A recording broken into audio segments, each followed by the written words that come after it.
afternoon, ladies and gentlemen. Let me first start by recognizing a representative from the Anthropos, Dr.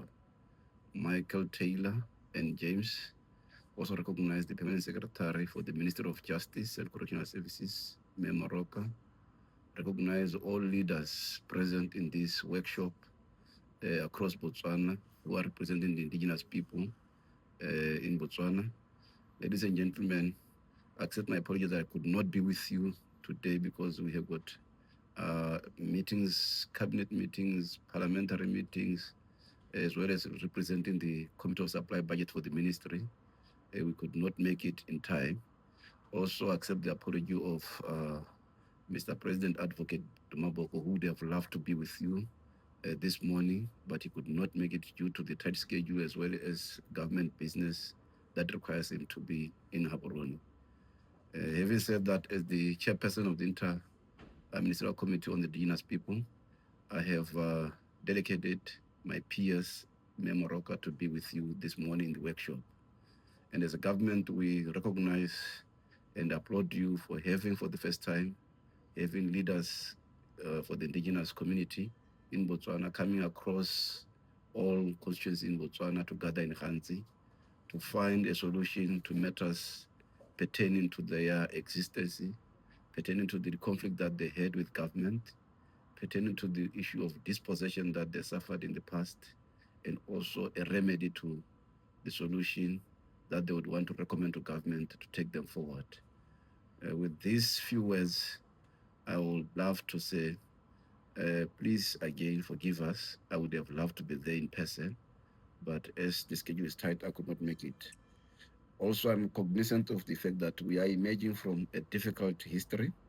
All governments preceding the UDC government have discussed this matter, even when they were trying to uplift you as a people, instead contributed to your dispossession, disenfranchisement, impoverishment, and stigmatization of your cause. Our history in Botswana is no different from other countries with indigenous populations across Africa and the world. We have taken your land, disregarded your culture and languages, outlawed your traditional practices, and dominated you in every way, despite the fact that you are the first peoples of this beautiful country. The government of Botswana has been responsible for these injustices, and our government takes responsibility to rectify them. That is why the President Advocate Dumaboko, upon taking office, immediately authorized the burial of Mr. Pitseng Haoberekwi at his ancestral village in Metsmanong in the Central Kalahari Game Reserve. And that is why at his funeral, we reaffirmed our commitment to restoring the right of return of those evicted from their ancestral land only a generation ago. As important as this is, our government recognizes that restoring the right of return to the land relocated from the Central Kalahari is only a small step in the much longer journey. Those of you gathered here today represent San communities from across our country who have suffered similar injustices in the past. These too must be rectified, not just because this is the right thing to do, but also because our government is committed to respecting and reaffirming the fundamental rights of all our citizens. Not least, this means recognizing the specific obligations we have to our indigenous communities. These obligations are most clearly spelled out in ILO Convention 169 on the rights of indigenous and tribal peoples, which in January 2026, our government communicated to ILO our intention to ratify the said convention. We also full take on board the standards established in the UN Declaration on the Rights of Indigenous Peoples.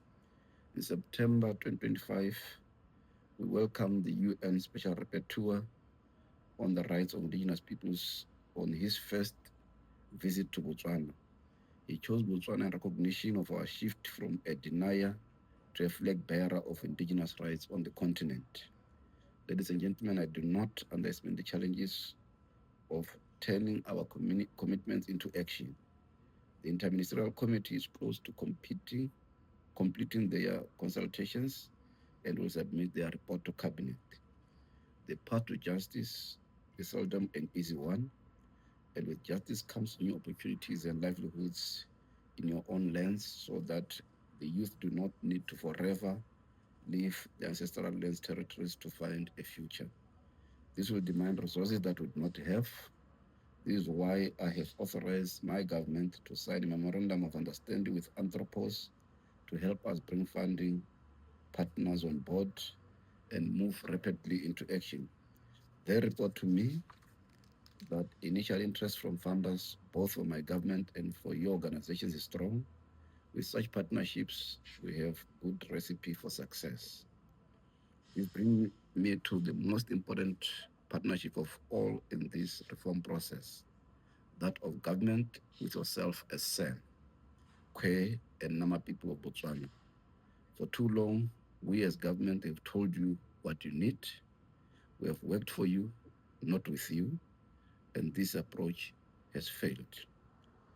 Therefore, now we want you to be at the forefront of telling us what is it that we need to do to rectify the injustice that we have suffered for too long. This historic meeting will help us change that.